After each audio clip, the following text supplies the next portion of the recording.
In writing and publishing a book, you do work once. That book's going to go on to impact hundreds, thousands, tens of thousands, maybe even millions of lives, right? So that's in my mind, that's you're making an impact, but in a leveraged way. And it's not one-to-one, but it's one-to-many.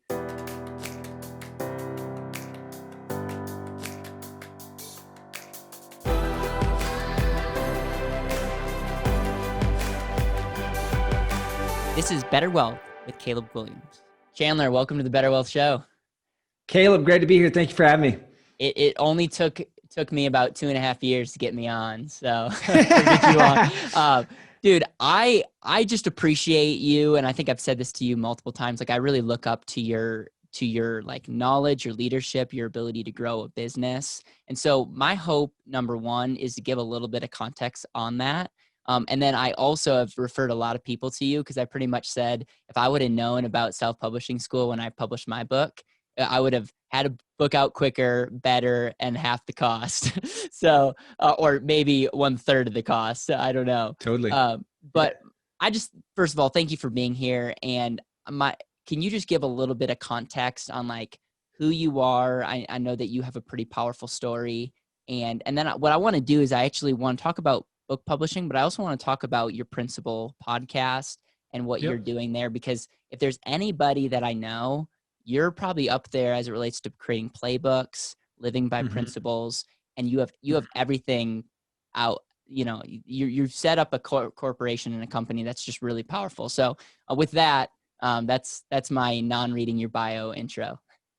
Cool. Yeah. Thanks, man. And so, we, just for context for people, it's like I run a company called Self-Publishing School. We help people write books that grow their impact, their income, and their business. And I'm super passionate about using books to grow businesses, and I'm super passionate about, I believe the books change lives. Books change the lives of the author by writing them, and the reader by reading them. And then you mentioned leveraged impact. That's something I talk about in my TEDx talk, but just the ability to do work once and then exponentially impact a huge amount of people through the power of books. So like, that's what we do. That's all day, every day. We've, been in business for years and helped thousands of people write and publish their books. We've been on the Inc. 5000 list as one of the 5,000 fastest growing private companies in America last 3 years in a row. And so I've learned a lot about books, but I've also learned a lot about business and using books to scale businesses. Yes. But like you mentioned, really creating and scaling a company.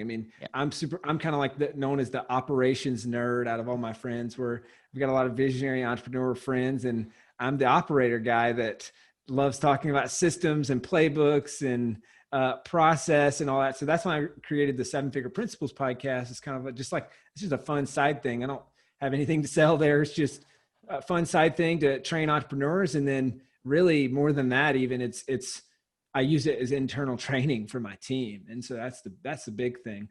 So that's kind of the fun side thing. And long-term, I'll probably flip companies and then, and scale companies is kind of what I'm already doing. And then really the all day, every day is self-publishing school and practicing what I'm preaching there, to implement and scale up. So I know your story. You have a very passionate reason why you're so passionate about books. And really what makes a great story is that moral obligation. And so can you take us back to when you were on the boat with your friends and a little bit of context on who you are, and then why, out of all the businesses, out of all the things that you could have been doing, why self-publishing school? What is a little bit about the company? And then what I would love is almost create a masterclass and all right, if you're listening to this and if you have any desire to create what you're going to talk about, leverage impact, how we get that done. I think this podcast alone will be so valuable for someone that wants to make a difference. For sure. Yeah. So, years ago I was on a cruise with some friends and for the company that I worked at, and I had a friend pass away kind of tragically right in front of me. And that was a life-changing moment for me. And I talk about this in my TEDx talk as well. That's kind of the opening story there. But that just changed the trajectory of my life and said a couple things. His name's Kendall. And so, I wear this bracelet every day. It says, what would Kendall do? And it says, make him proud on the other side. And so, that the night before he passed away, we talked about his 5-year goals, and his dreams and all those things. And then I realized, he's never going to get to achieve those things. So I'm living for two, to achieve my goals and to achieve his goals. And really it forced me to, it was one of those just life altering moments where you kind of pare down and look at, okay, what am I really doing here? And I was helping people write and publish books through self-publishing school. I was like, okay, this might be the only thing in my life that's actually making a positive impact on the world. So let me double down on that, and then focus on that, focus on my faith, focus on my friends, family, and like, let's get back to the handful of things that are really going to move the needle. But, and this is I understood it at the time, and it's evolved since then, but it's almost like I continue realizing this is like living with a totally different sense of urgency. I've had, sometimes that's a complaint, whether it's from significant others or whether it's from my team or whatever, but it's like, hey, we're not guaranteed tomorrow. We got to freaking move. Like, let's roll. And so just having that sense of urgency, I think that's related to what I do now. And then that's why I do what I do, is a bit largely in part of that. And I found out that Kendall had, before he passed away, had attended one of my random webinars and written a draft of a book. And so his friends were able to actually publish it after he passed away.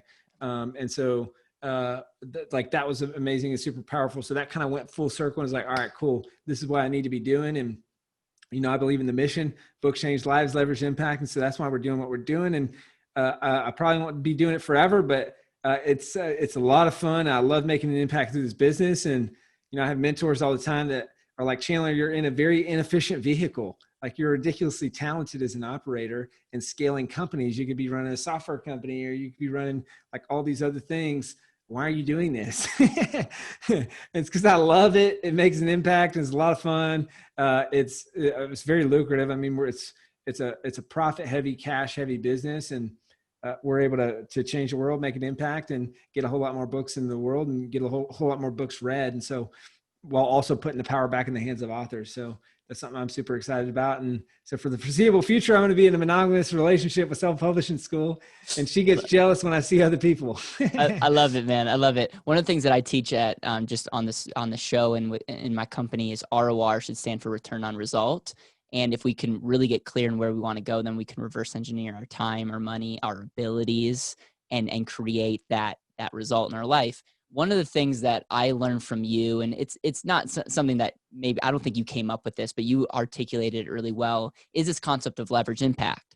Now, you use your company to help people create that through a book. Can you break down how you define leverage impact, and then how one listening to this or watching this can apply that principle to their life? Because I don't know if you have a lot of people tell you this, but that is the concept that's so profound and makes what you do so powerful.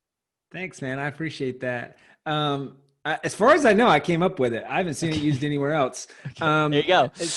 The whole concept is, so, I believe that, in writing and publishing a book, you do work once. That book's going to go on to impact hundreds, thousands, tens of thousands, maybe even millions of lives. Right. So that's in my mind, that's you're making an impact, but in a leveraged way. And it's not one-to-one, but it's one-to-many. Right. So instead, if you think about the way that information was passed down or taught to other people since the beginning of time, it was one person teaches another person that thing, or one person teaches 30 people in a classroom setting, or maybe 300 people in the speech. But, when I look at leverage, building leverage and scaling a company, it's how do we go from one-to-one and go to one-to-many? So how do I do work once, and then we can utilize that everywhere, right? Like, maybe it's this podcast interview for you. It's like, okay, let's bring leverage. We're going to do this one interview. Let's publish it on iTunes. Let's publish it on YouTube. Let's embed it here. Let's add it here. This could be part of our nurture sequence for, okay, even just within this is how do we bring leverage to this 30-minute block that we're spending here together. And so I think it's that same concept, but in book form. And so it's doing work once and making an impact, growing your income, growing your business. That's what we talk about all the time, is using the book to get more leads, sales, and referrals.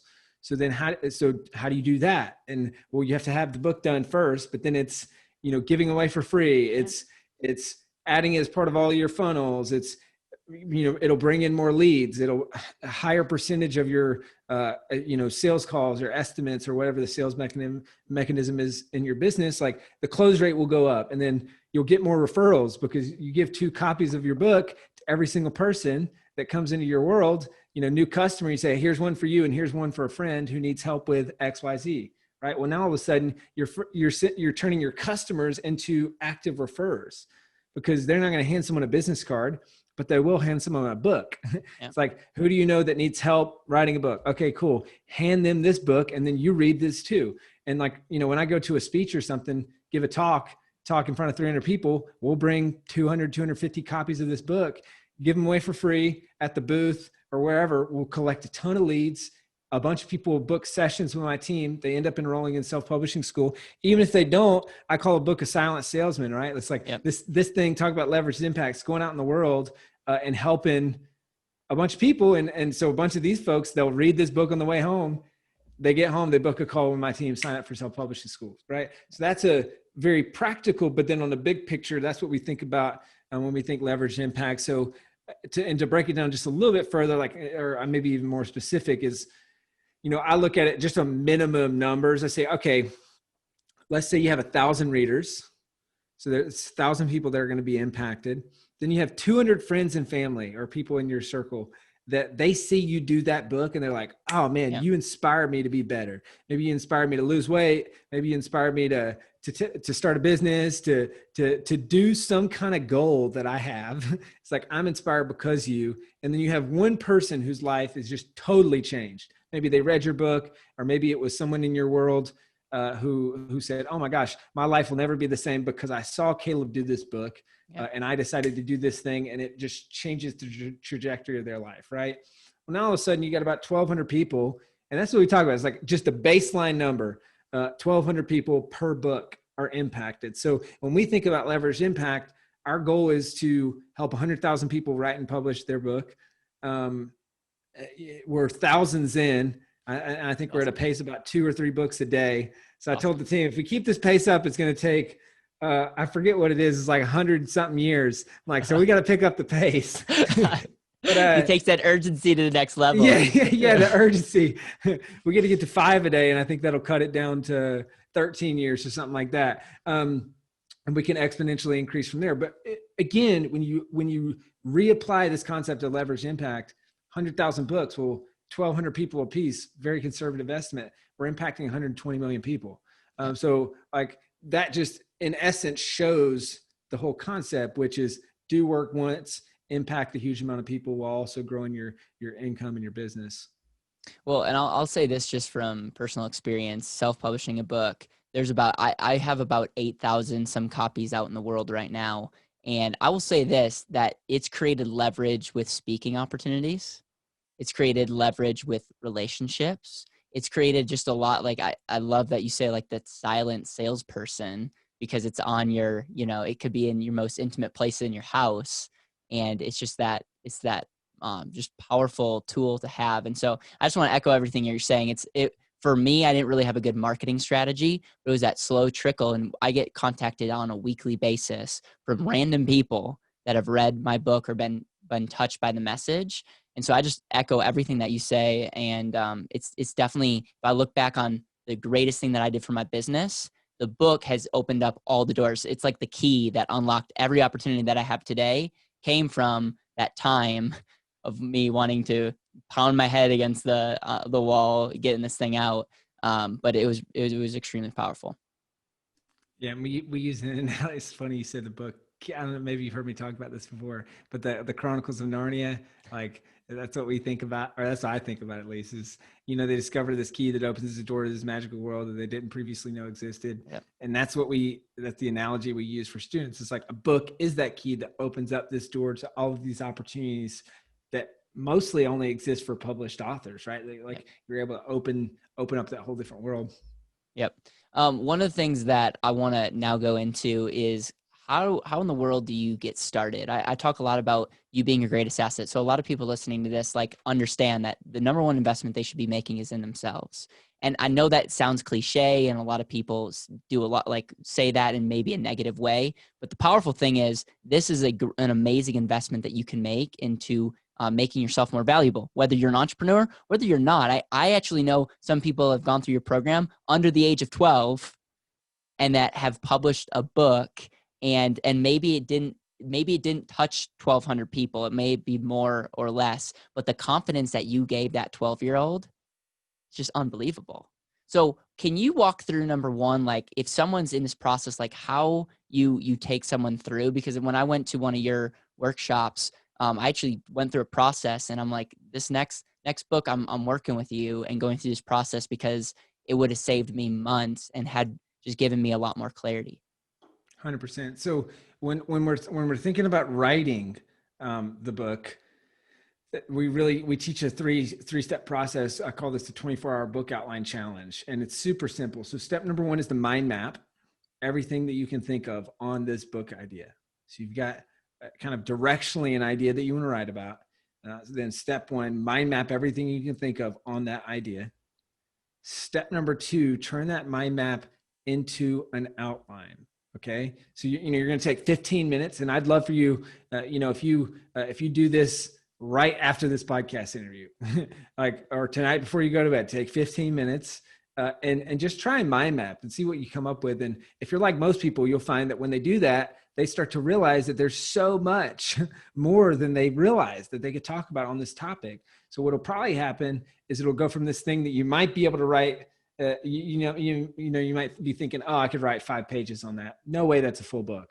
So then a lot of times people go through this process, mind map, and they say, oh my gosh, I've got 2 or 3 books that I can write. I just got to figure out which one to write first, right? Much better problem to have. So spend 15 minutes as soon as this podcast's over, mind map. So brain dump all the ideas you have around this topic. So what are the ideas that you have, lessons that you've learned, stories that you could tell? Or if you're a business owner, what are the broken record conversations that you keep having to repeat over and over and over again, right? And so Caleb, for you, it's like maybe for the next book or update and revised version or whatever, I mean, it might be, what are the things that you and your team keep repeating over and over and over again in the sales process, in the onboarding process, and in the client management process, right? And right there is a book.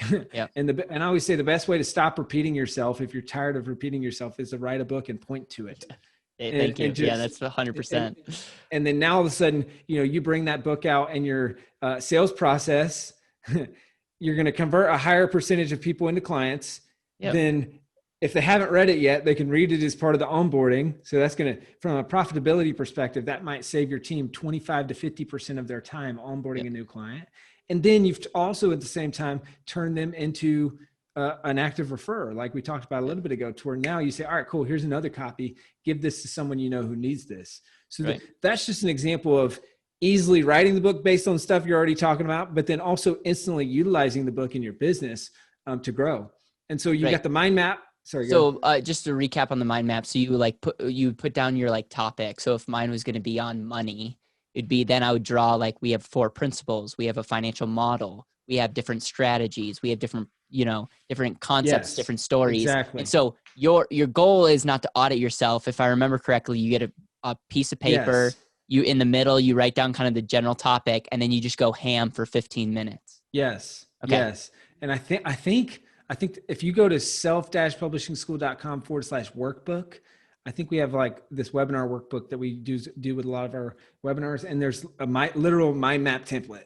Awesome. It's pretty simple. It's a big bubble in the middle with some lines, but sometimes that makes it easy for people. So it looks like, if you're seeing the video version of this, it looks something like this. And I'm about to go through and do an updated and revised version of my book published. And these are all the improvements, right? I went through and reread it and I do the same thing when I'm creating a talk. I do the same process for anything. So it's step 1, mind map. Step 2, turn that mind map into an outline. The way that you're going to do that is to group common ideas into groups, or really into sections. So you'll have about 5 groups of ideas. Those 5 groups of ideas will form 5 sections. You'll put them in the order that you want to cover them in this book. You'll drill down about 3 chapters per section. So now all of a sudden you've got 5 sections, 3 chapters per section. So you got a 15 chapter outline. That's step 2. And then step number 3, this is where this gets fun is you write the book or speak the book. So if you speak better than you write, you do that. And so basically what you'll do is you'll start with chapter number 1. You spend 10 minutes mind mapping everything you can think of on that chapter, 10 minutes turning that mind map into an outline for the chapter, and then 45 minutes to an hour and a half actually writing the chapter, and repeat that process chapter by chapter by chapter. Or again, if you speak better than you write, this becomes a choose your own adventure. So you can speak the chapter, right? Same thing, just you spend 10 minutes speaking the chapter instead of 45 minutes to an hour and a half writing the chapter. And then you get it transcribed and you can edit from there. And instead of staring at the dreaded blank Word doc, the blinking cursor of death, you actually have something on the page and you can edit from there and improve it and then move from there into the publishing phase. With your book, did you speak it or write it, or did you have a combination of both? Yeah, so it kind of depends on the book. I've got 6 books. First couple I wrote, and then the last couple, including published, this was a mix of me speaking some chapters. This was a mix of me. I had someone help from someone on my team. So I had videos and stuff. And so we created a really good outline. And then she helped write a lot of the chapters based on principles and content that I was already teaching. And so it was kind of a hodgepodge and then I came in pretty heavily at the editing phase and really worked the draft and made it better and all that good stuff. Right. I did a lot of speaking for my book, and a lot of people, when they read it, they're like, man, it sounds like this was written at a 4th grade level. And I'm like, it's probably because I speak at a 4th or 3rd grade level. So, but if for me, that's a good thing. Yes. I mean, that's one of the fundamental rules of copywriting is good copy should be about a 4th grade reading level. Yeah. And because there's a saying, confused people don't buy. Yeah. But confused people also don't understand what you're talking about. Yeah. And so you can't have an impact from a book. If you try to sound smart and you end up losing the impact, you'll actually have a more impactful book if it's easier to read. And the topics don't have to be 4th grade level, but the way that you communicate them should be. Yeah. And I think if you want to sound smart, write a textbook, right? And it's only going to be required reading. No one's going to read it other than that. Yeah. But if you truly want to communicate a message, and I think there's a lot of skill. I think this is probably one of my greatest skill sets is as someone who's a college dropout, a C-level English student with ADHD is taking complicated things and making them simple. Yeah. And I think if you can do that, I think the world rewards people who have that ability, because people, maybe you've heard the saying, it's the smartest teachers often, the best students are often the worst teachers.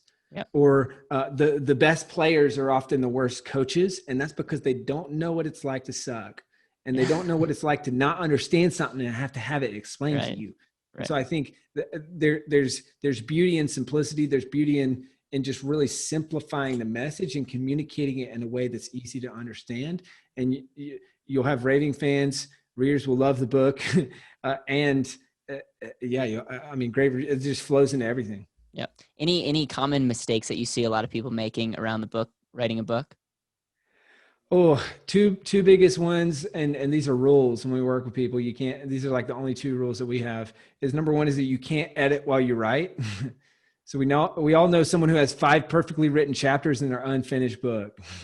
And they'll often criticize your work. Yeah. But also they're not finishing theirs. Right.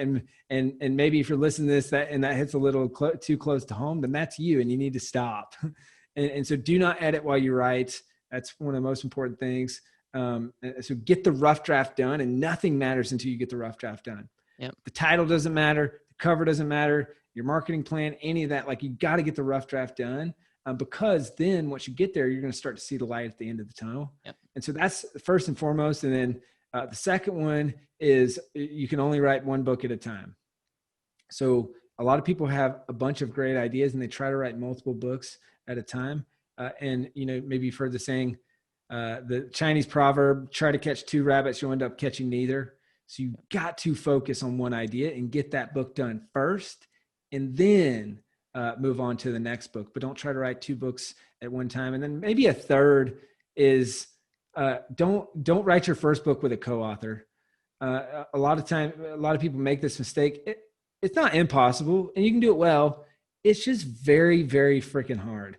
It's one of those things where, I always say, like, writing a book with someone else it's kind of like trying to paint a painting with 2 hands on the paintbrush.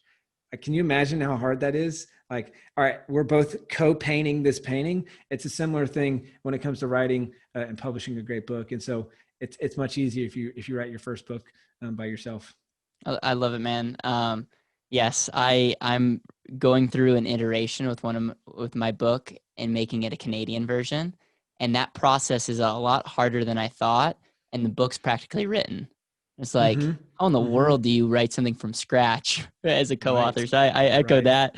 And I think that's probably my biggest strength is I don't edit well because of the process, because I'm not I'm not into grammar. It actually helped me get a rough draft to the finish line, because I know plenty of people that are a lot smarter than me that have a book idea or like you said, 5 chapters. I won't even give them that much. I don't even know if they have 5 chapters yet. And if you're listening to this or watching this, I know that you have given us a ton of resources for my community. And so make sure to stay tuned for the link. You should see that in the description on YouTube or on your podcast. And I know that you have a lot of good resources if someone wants to learn more about publishing a book or wants to write or is in the process of writing and is like, I don't want to make the same mistake Caleb made. Can you just explain a little bit about what that is? Yeah, for sure. So kind of one of the best places to start is we've got a post on our blog, Self-Publishing School blog. It's on how to write a book. And there's a few things, we can link that up in the show notes. There's a few things as part of that will just be helpful resources. Actually, there's 3 things on that post that you can get. So there's free training. It's like a 45-minute webinar. You can get a free copy of my book published. All you have to do is pay shipping and handling. You can get that there. And then the third thing is really cool. It's called a book outline template generator. I love this thing. So you press a couple buttons and then it spits out like a 25-page Google Doc pre-formatted. You've got your table of contents. You got your copyright page. You got your formatted introduction, and there's all this stuff embedded in that to where it takes away blank page syndrome. Yeah. And so instead of, staring at the blank page, it's like you can just fill in chapter 1, chapter 2. Like it feels like you're making a whole lot more progress because you're not dealing with the tedious stuff. So it just literally spits out a Google Doc. So that's the book outline template generator. That's that same place. And then if you're listening to this, you're like, hey, I'd love to work with you guys. Just book a call with the team. self-publishingschool.com/apply. We'd be happy to chat with you about your book and how we might be able to help. I love it, man. And I really do encourage you to take action. I know that there's a lot of people in the financial service business, and the return on result or rate of return on a book is a game changer. If you have that, it's the key that unlocks a ton of doors. Before we end, I would love to get your top principles. I know that's a big question because you have a podcast, you're really big on this, but any like top principles that you want to like share with my audience that you live by or that's really been relevant in your life recently? Yeah, there's so many. I mean, so I've got the 7-Figure Principles podcast, and then there's the YouTube channel, which is the video version of all of those episodes. But not like just audio with a picture. It's like an actual valuable video. I would say, creating systems and playbooks, that's probably one of the most valuable ones. One that's timely now is I've got a video on how to work from home well. And that's a really good one that people seem to enjoy. And then all the stuff that I have around hiring and talent, people love. So I've got our A-player hiring process, how to create a job scorecard, how to recruit. I've got some videos coming out real soon about leadership. That's the most recent, which is just like we're at a point, about 30 employees full-time.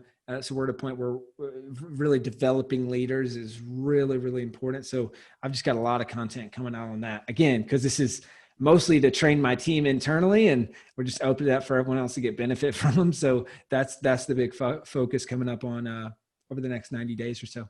That's a form of leverage in itself, is to create a playbook. And not only does Totally. it help internally, but you leverage it to impact a lot of other people. Totally. The last question I end my shows with is called the legacy question.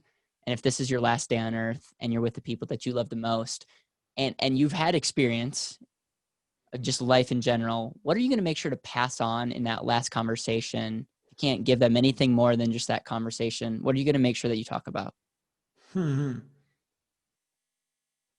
Say, do what you love, help. This is going to sound very lame and generic, but I guess maybe deathbed advice is, it was just like, okay, maybe someone should listen. But I mean, do what you love, help people, and surround yourself with great people. I mean, I think that's what I'm all about. That's what we're all about is self-publishing school, is waking up, doing what we enjoy, helping people through what we're doing. I mean, I believe that business is the greatest existing vehicle for good, and then surround yourself with great people. Like, if you don't enjoy the people that you're spending time with, find new people to spend time with.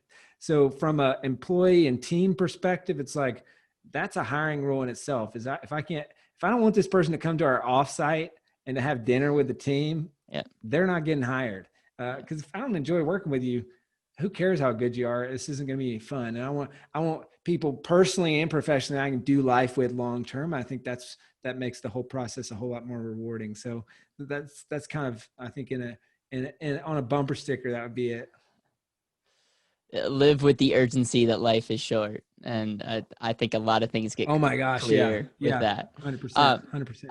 Obviously, how can people find you? But I know that we talked a little bit about how they can take action. You can look at the links below. That's super generous of you to share all those things. Except I'm also looking forward to the book outline template, because that would have been super, super handy. But is there any way that my listeners can better connect with you?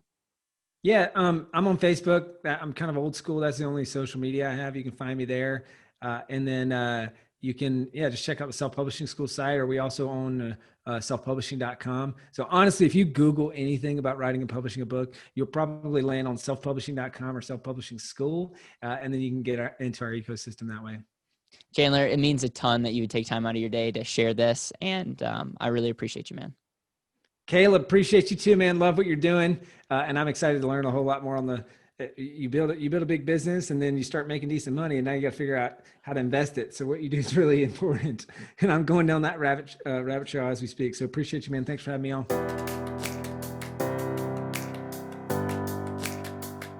Thank you so much for listening to the BetterWealth podcast. It would mean the world to me if you could hit subscribe, leave a review, and share this with the people that you know and love.